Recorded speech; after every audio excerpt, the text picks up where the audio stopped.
6 días después, Jesús se llevó consigo a Pedro, a Santiago y a su hermano Juan, y los condujo a una montaña alta, solos, y se transfiguró delante de ellos. Su rostro brilló como el sol, y su ropa se volvió de un blanco resplandeciente. Y de repente se les aparecieron Moisés y Elías hablando con él. Entonces Pedro dijo a Jesús: Señor, bueno es que estemos aquí. Si lo deseas, haré aquí 3 moradas, o ustedes están leyendo ahí, enramadas. De repente, cuando Pedro dijo esto, una nube brillante los cubrió, y desde la nube una voz que dijo: este es mi hijo amado, este es mi hijo amado. No dice al lado de quién, sino en quien tengo complacencia. Escúchenlo a él. Cuando los discípulos oyeron esto, cayeron al suelo y fueron vencidos por el miedo. Pero Jesús se acercó y los tocó diciendo: levántense, no tengan miedo. Y cuando miraron hacia arriba, no vieron a nadie sino a Jesús solo. La versión que estoy leyendo dice: no vieron a nadie sino excepto al mismo Jesús. Eso es muy significante, porque la voz que se oyó no era la otra voz, sino al mismo Jesús. De este texto que acabamos de leer, encontramos unas razones para adorar al Señor. Primero, adoramos a Jesucristo por su divinidad.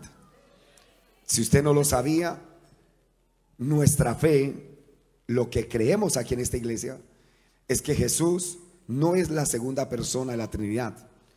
En esta iglesia creemos lo que la Biblia dice: Jesucristo es el primero y Él es el último. Y decía un buen predicador o gran predicador de nuestra iglesia: si usted va al banco y si usted es el único que está ahí y hace la fila, usted es el primero y usted es el último. Jesús es el primero y es el último. Quiere decir que no hay nadie más.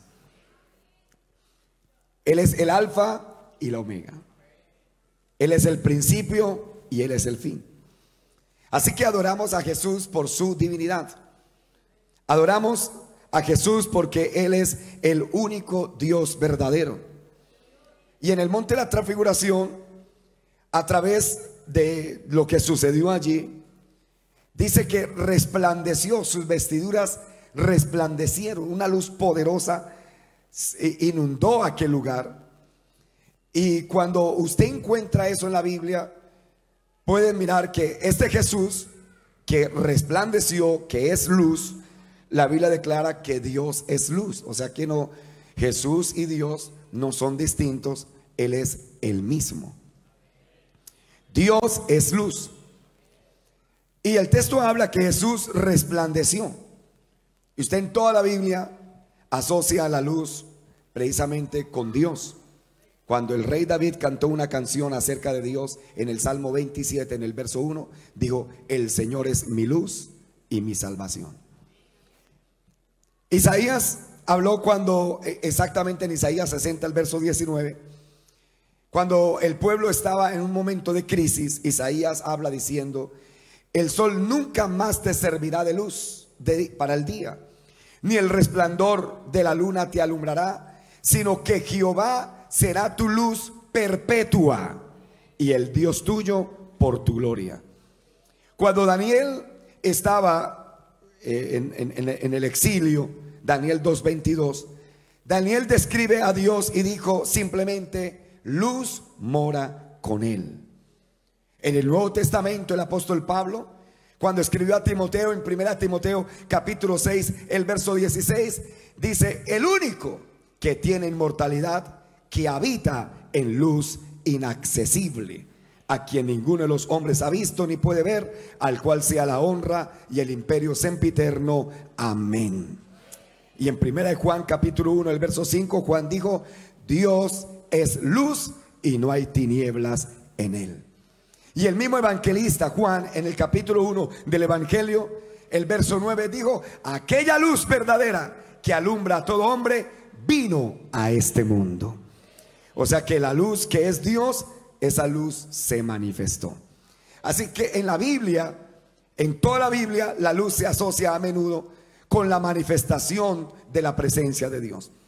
Y cuando Jesús estaba en el monte de la transfiguración, dice que su rostro brillaba como el sol, sus ropas resplandecieron, sus ropas se volvieron en un blanco deslumbrante. Y esto es una demostración de su divinidad. Hermanos, si Jesús fuera un simple hombre, no valdría la pena adorarlo. Pero Jesús es el verdadero Dios y la vida eterna. Alabado sea Jesús. Alabado sea Jesús. Toda la Biblia habla acerca de Jesús. Por eso Jesús dijo: escudriñad las escrituras, porque a vosotros os parece que en ella está la vida eterna, y ellas son las que dan testimonio de mí.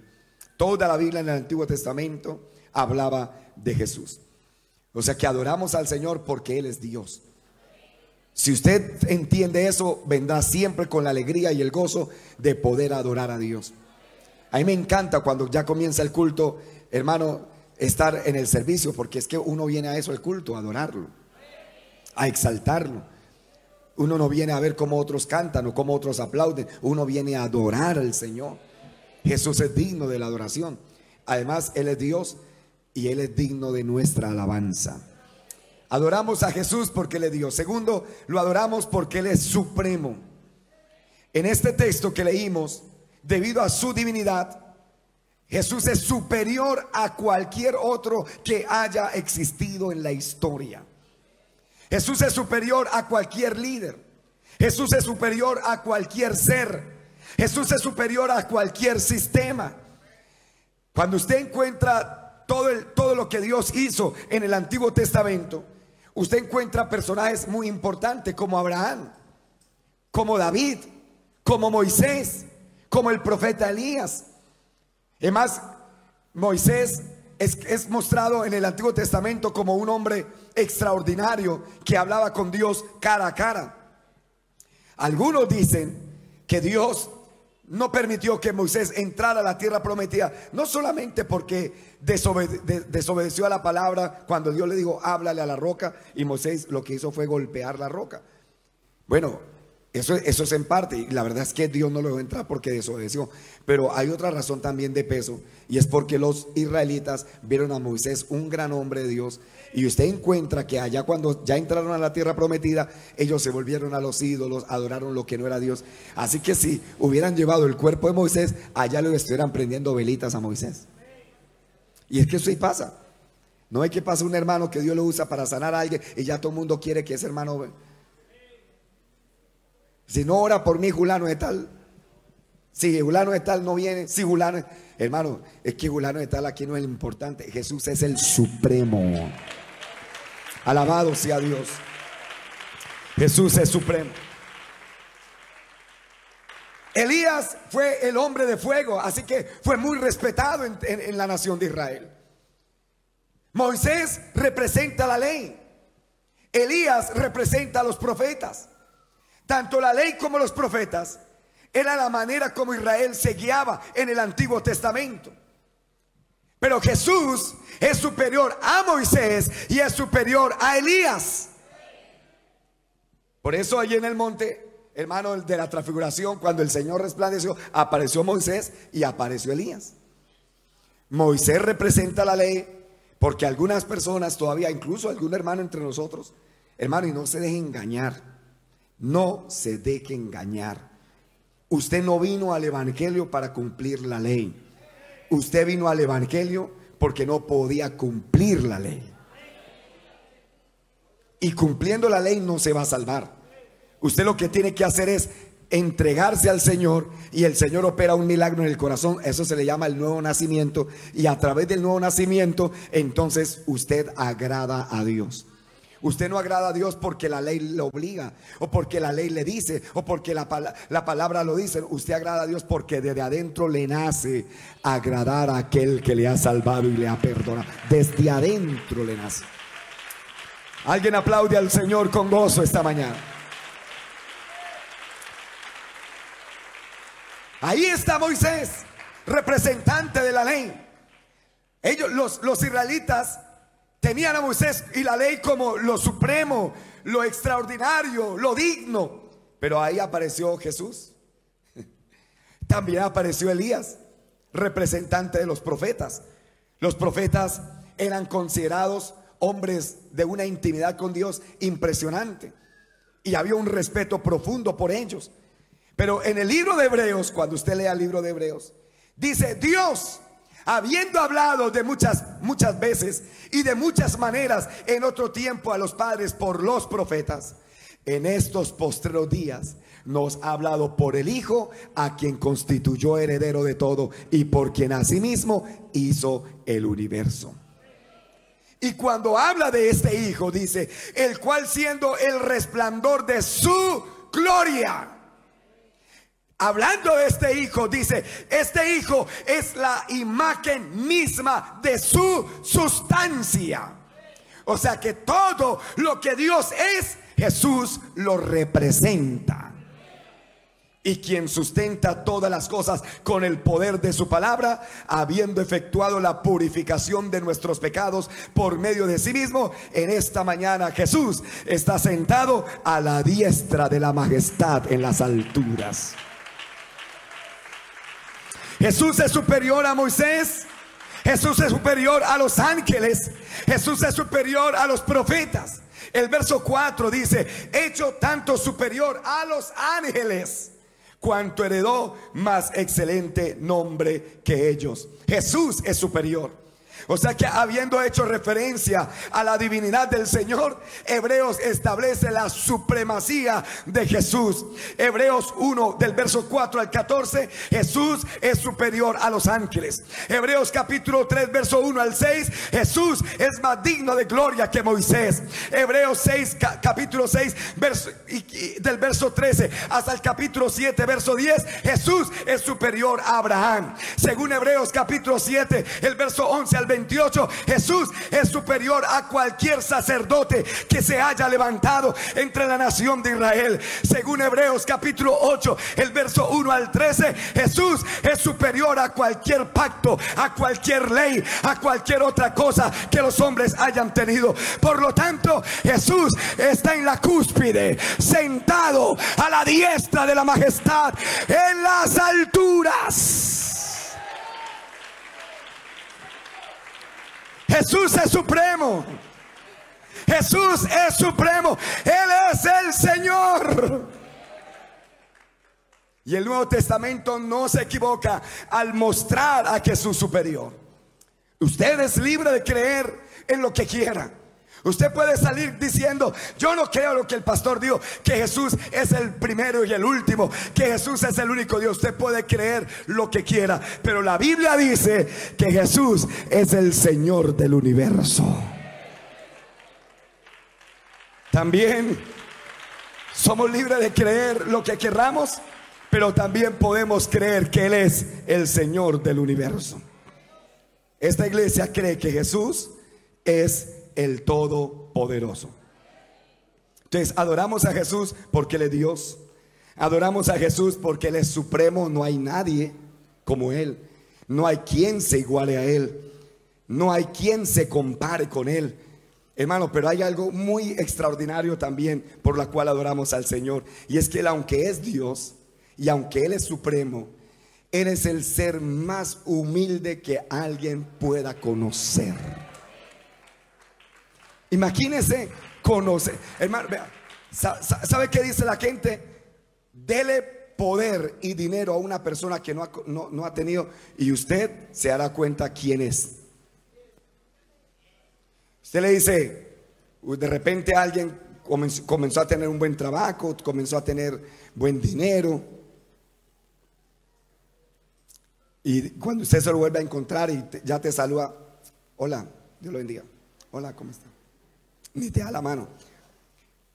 No hay cosa más tremenda que uno quiera salvar a alguien y la otra persona. Uno dice: por aquí no vuelva a saludar. No, es verdad. Pero una persona consigue fama, consigue poder o consigue dinero, y entonces cuando usted de repente lo encuentra y dice: oiga, pero usted no era así. No, toda la vida fue así. Lo que pasa es que no tenía con qué demostrarlo.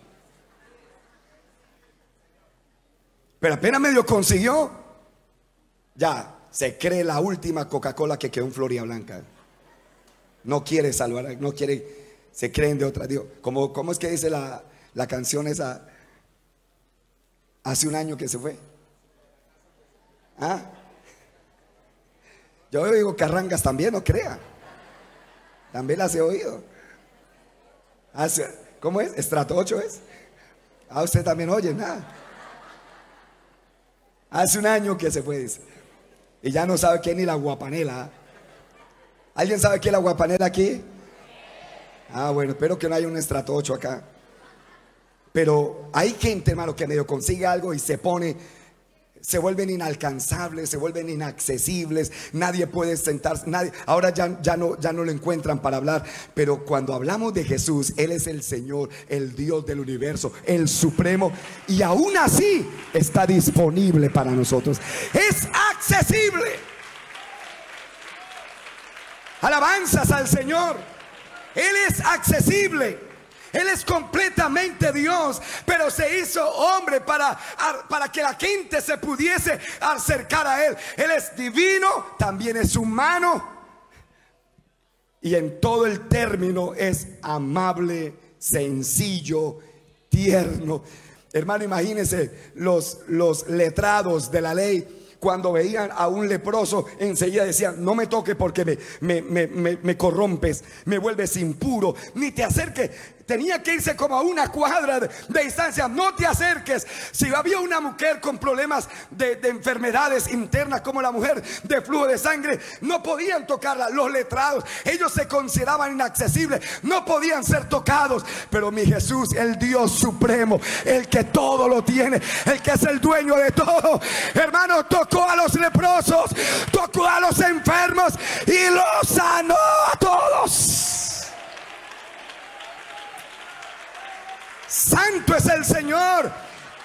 Por eso, si alguien esta mañana no quiere adorar, ese es su problema. Pero en esta hora Dios es accesible.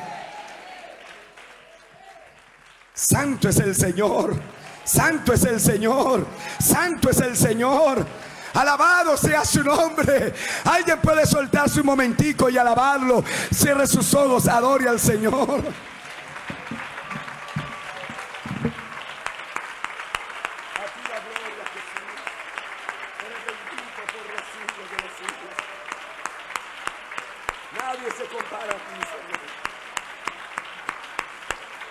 Oh, gloria a Dios. Y puede ser que a alguien hasta le dé pena acercarse al Señor, porque lo ve tan alto, tan puro, tan sublime, que dice: ¿cómo me voy a acercar a este ser tan santo, tan sublime? Pero a Dios le encanta que la gente que a veces se considera lo peor se le acerque. La fama que Jesús consiguió fue amigo de pecadores, amigo de prostitutas, amigo de publicanos, amigo de ladrones, amigo de lo peor de la sociedad. Y no es que Jesús estuviese aplaudiéndole sus actos, no, es que eran desechados, la gente no los quería, la gente ni siquiera les querían dar el saludo, pero Jesús se acercó a ellos, el puro, el santo, el inmaculado, y los recibió a todos. El que viene a mí, dijo él, el que viene a mí, ¿qué dijo él? El que viene a mí, ¿qué dijo? Yo no lo echo fuera. Y aprendan de mí que soy manso y humilde de corazón. Pero cuando los discípulos lo vieron, cuando vieron a Elías y cuando vieron a Moisés ahí, el primero que se emocionó fue Pedro. Digo, lo tenemos todo aquí. Uy, Jesús sí está, Jesús, uy, qué bendición. Jesús está a la altura de Moisés, Jesús está a la altura de los profetas. Señor, hagamos 3 enramadas, una para ti, otra para Elías, otra para Moisés. Tú estás al nivel de ellos, tú estás en la misma altura que ellos, así que valió la pena unirme, valió la pena seguirte. Y se oyó una voz y dijo: no, Señor, Jesús no está a la altura de Elías y a la altura de Moisés. Jesús es superior a ellos. Escúchenlo a Él, escúchenlo a Él. Y cuando escucharon escucharon esta voz, el texto sagrado dice que ellos temblaron y cayeron. Parece que se hubiesen quedado de repente como muertos allí, pero Jesús se acercó, los tocó, les dio vida. Los tocó, les dio vida y les dijo: no teman, no tengan miedo. Cualquier persona que consigue poder y autoridad diría: me da lo mismo que se queden muertos acá, pero este Dios es tan hermoso. No teman. Ellos podrían haberle dicho: ustedes tan miedosos, tan valientes que las tiran y miren. No, se acercó, los tocó y les dijo: no teman, no tengan miedo. Qué lindo cuando usted se acerca a un Dios, porque es posible que a alguien le hayan enseñado aquí que el Dios que nosotros predicamos es un Dios severo, que en cualquier error que cometa te va a castigar de una vez. Y algunos dicen: no, es que hermano, me toca portarme así. No, no es para que vayas a hacer lo malo, pero de algo puedes estar seguro, y es que si en algún momento en la vida te equivocas, Dios no te va a matar. Yo no quiero la muerte del pecador, lo que yo quiero es que se arrepienta y viva. Tenemos un Dios que conoce nuestra condición y se acuerda de que somos polvo. En el libro de Hebreos capítulo 4, el verso 15, muestra que tenemos un sumo sacerdote que conoce nuestra debilidad, que sabe de nuestros errores, que sabe de nuestros problemas. Por eso cuando se acercó a estos que se desmayaron, le dijo: no tengan miedo, no teman, no tengas miedo. Y este es el mensaje que traigo esta mañana para algunos de los que han venido a este templo. Están pasando por alguna situación, se están enfrentando a algunos problemas, pero la voz de Dios esta mañana es: no tengas miedo, no tengas temor, no tengas miedo, no tengas miedo. Déjeme ser reiterativo: no tengas miedo.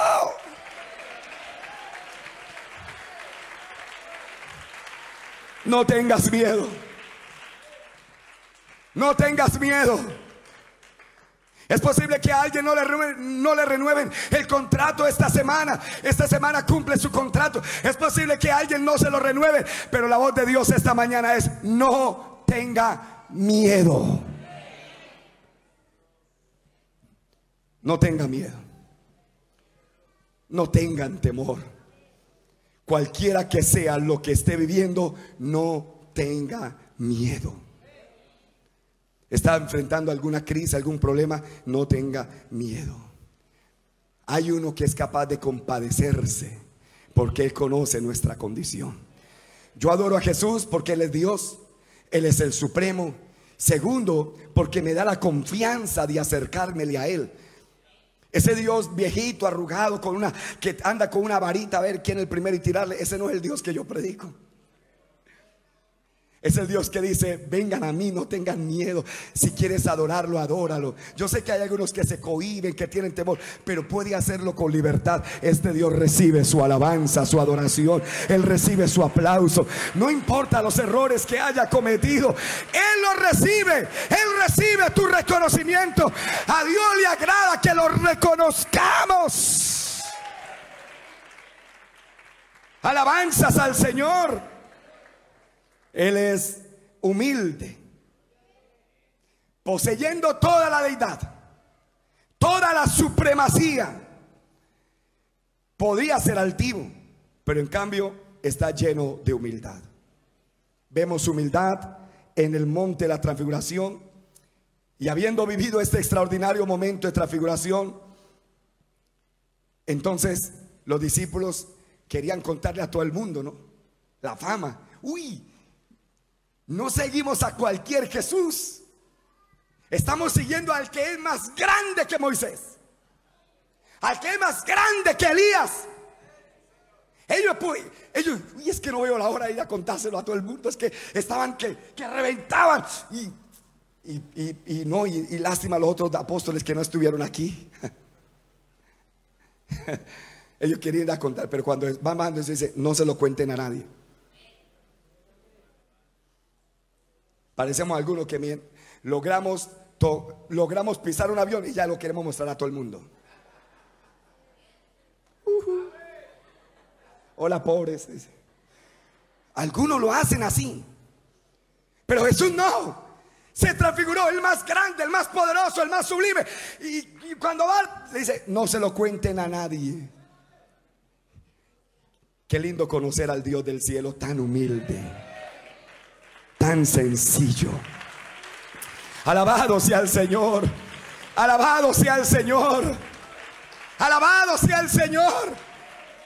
Él es Dios, está en las alturas. Habían subido a la montaña, se ha transfigurado y no se quedó allí, volvió y bajó de la montaña.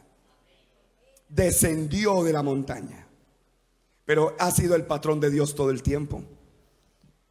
Siendo Dios, el rey del universo, el dueño de todo, porque la Biblia dice que Dios dijo, mía es la tierra y mía es su plenitud y los que en él habitan. O sea, Él es el dueño de todo. Pero este Dios que es el dueño de todo se manifestó en carne. Nació a través de una virgen. Un niño, hermano, indefenso, aparentemente indefenso. Pero el Dios del cielo nació. Y cuando llegaron los magos del oriente, lo vieron envuelto en pañales. Imagina al rey del universo envuelto en pañales.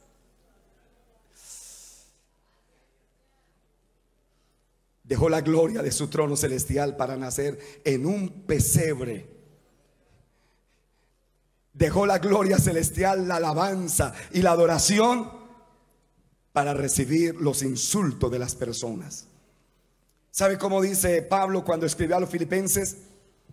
Él, aunque tenía forma de Dios, no estimó el ser igual a Dios como cosa que aferrarse. O sea, él siendo, ¿quién tiene forma de Dios sino aquel que es Dios? ¿Quién tiene forma de hielo sino aquel que es hielo? Pero él siendo forma de Dios no estimó el ser igual a Dios como cosa que aferrarse, pero se despojó. Se despojó a sí mismo. No es que hubo una reunión en el cielo, a ver quién quiere ir a salvar a los hombres, quién. Y estaba el papá, porque los trinitarios dicen, el Padre, el Hijo y el Espíritu Santo hicieron un concilio en el cielo. Y el Padre dijo, la gente que yo creé se perdió, ¿quién lo va a salvar? Y todo el mundo echando. Y el Espíritu Santo y el Padre dijeron, Jesús, te tocó. Te tocó. Pero el texto no dice así. El texto dice, aunque estaba en forma de Dios, no estimó el ser igual a Dios como cosa que aferrarse, sino que se despojó a sí mismo. No lo tiraron, no lo obligaron. Él mismo decidió. Dijo, no dice el texto sagrado, de balde fuisteis vendido, por tanto mi pueblo será mi nombre. Por esta causa en aquel día yo mismo que hablo, he aquí estaré presente. Decídalo de corazón apocado, esforzaos, no temáis, he aquí que vuestro Dios viene con retribución, con pago. Dios mismo vendrá y os salvará. Él no dijo que iba a mandar a alguien, él dijo, yo mismo voy a ir a salvarlos. Siendo en forma de Dios, no estimó el ser igual a Dios como cosa a que aferrarse, sino que se despojó a sí mismo, tomando forma de esclavo. Forma de siervo, esclavo.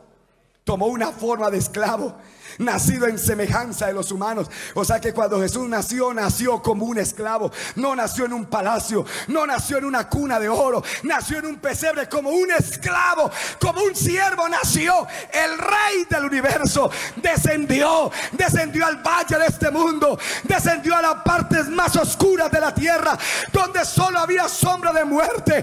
Pero cuando aparece Jesús, luz resplandeció en el camino y ahora hay salvación para la humanidad. Gloria a Dios, gloria a Dios, gloria a Dios. Oh, gloria a Dios. Así que cuando va bajando el monte le dice, no se lo cuenten a nadie. Estaba en la cima, volvió a bajar otra vez. Volvió a bajar. Mientras bajaba de la montaña supo lo que le esperaba.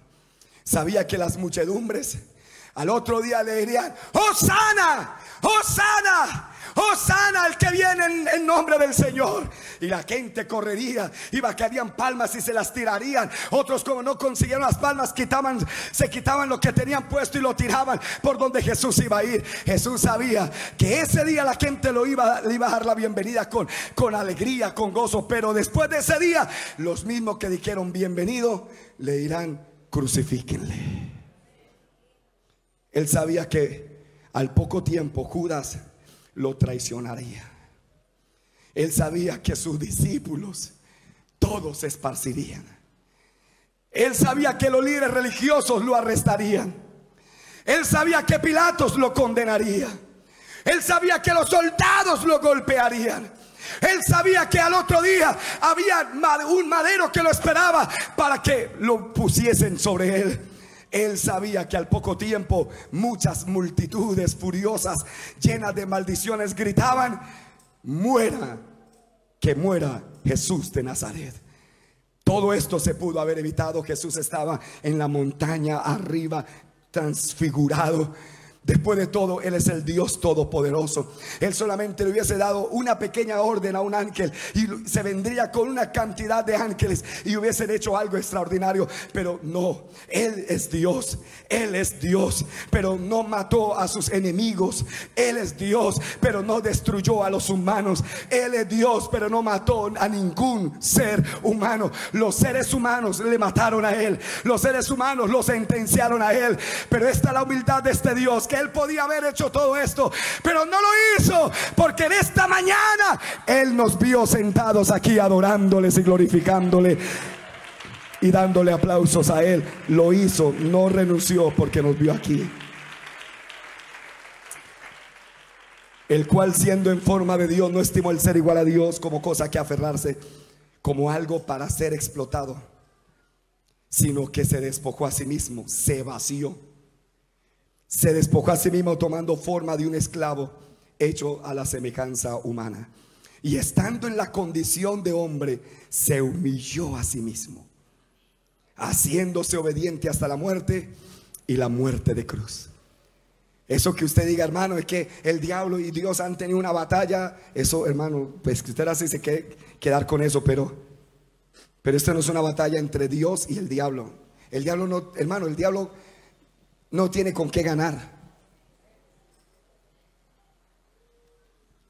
Nosotros como ser humano sí hemos oído de lo que el diablo puede hacer, pero el diablo no tiene cómo ganarle a Dios en nada. Y Dios, que es tan glorioso, dijo: pues sería una pelea entre el diablo y yo. Es una pelea entre burro amarrado y tigres. ¿Quién gana esa pelea entre un burro amarrado y un tigre? Imagínense, bien áspero que es el tigre y el burro está amarrado. ¿Quién va a ganar? Bueno, es igual. El diablo no tiene cómo ganarle a Dios, jamás. Jamás. Usted que se pone el cuento, hermano, se convirtió en satanista, y mire lo que él dice: no le oiga nada, él no sabe nada. ¿Cómo hablar un satanista de algo? Por eso es que estaba ya metido, porque no sabía nada. Él no sabe nada. Pero es más, usted sabe más de eso. El diablo no tiene más poder que Dios. El diablo es insignificante. El diablo no tiene ni una posibilidad de ganar. El diablo no tiene ninguna ventaja de ganar. Pero Dios, que sabe de las limitaciones del diablo, se manifestó en carne y dijo: lo venceré de hombre a diablo. Y ahí es donde consiste la gran victoria. Y es que Jesús venció al diablo no como Dios, sino como hombre.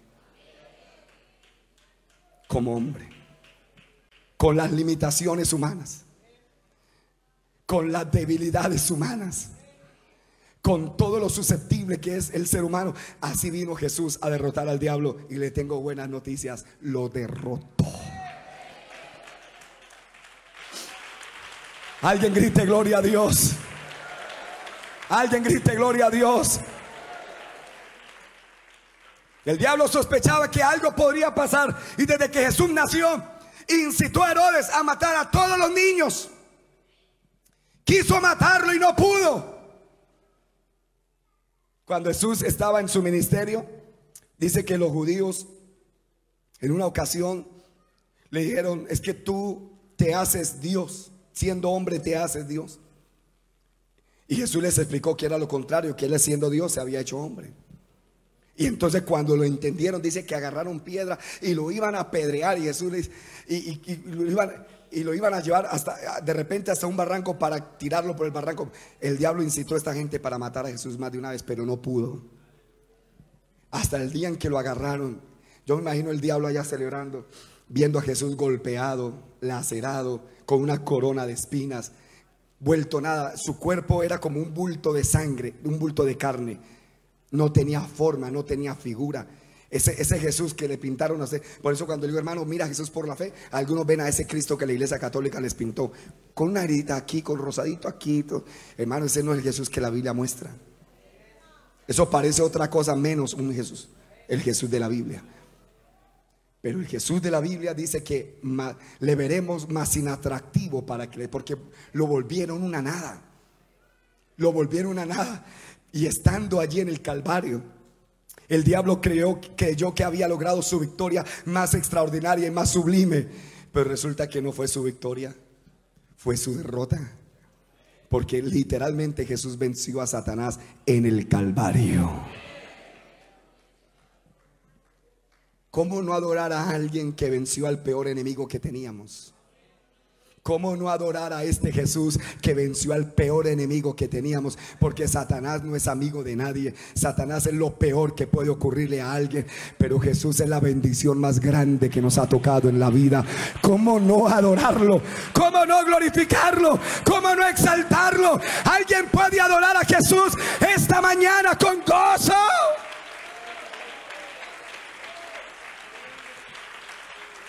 Alabado sea el Señor. Adorado sea el Señor, exaltado sea el Señor. Así que, amigos míos y hermanos, ¿por qué adoramos a Jesús? Porque Él es Dios, porque Él es supremo, porque Él es sencillo y porque Él derrotó a nuestro peor enemigo.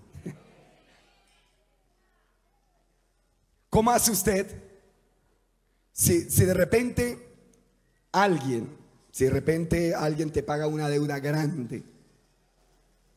¿Cómo verías a esa persona que le perdonó la deuda? Seguro que cada vez que lo ve, ¿quiere un tintico? ¿No? Vamos a cantar ahora El Rey del Universo. ¿Quiere un tintico?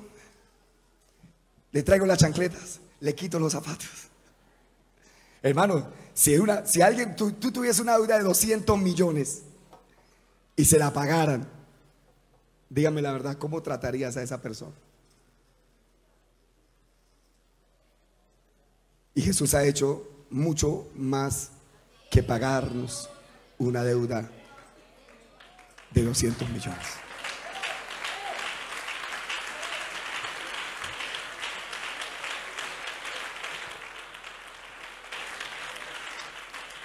Pero cuando nosotros venimos a un culto como este y adoramos al Señor, nos importa lo que la gente nos diga.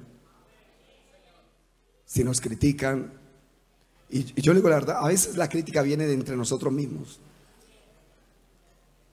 Por ahí en Malaquías capítulo 3, no solo está el verso 10, ¿no? Trae todos los diezmos al alfolí, sino que más adelante dice que algunos de sus hijos se reunieron y dijeron: ¿de qué sirve? ¿Vale la pena servir a Dios? Y algunos dijeron: es de balde servir a Dios. Y no lo dijeron, no lo estaban diciendo los cantineros ni un grupo de personas que estaban en un bar, sino que gente que le pertenece a Dios. ¿Vale la pena servir a Dios? Entonces yo le pregunto, ¿será que vale la pena adorar a Dios?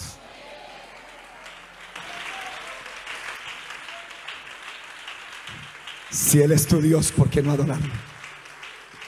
Si Él es lo más grande y lo más sublime, ¿por qué no adorarlo? Si Él es el más sencillo que dice: venga a mí, yo recibo tu adoración, ¿por qué no adorarlo? Si Él venció al peor enemigo tuyo, ¿por qué no adorarlo?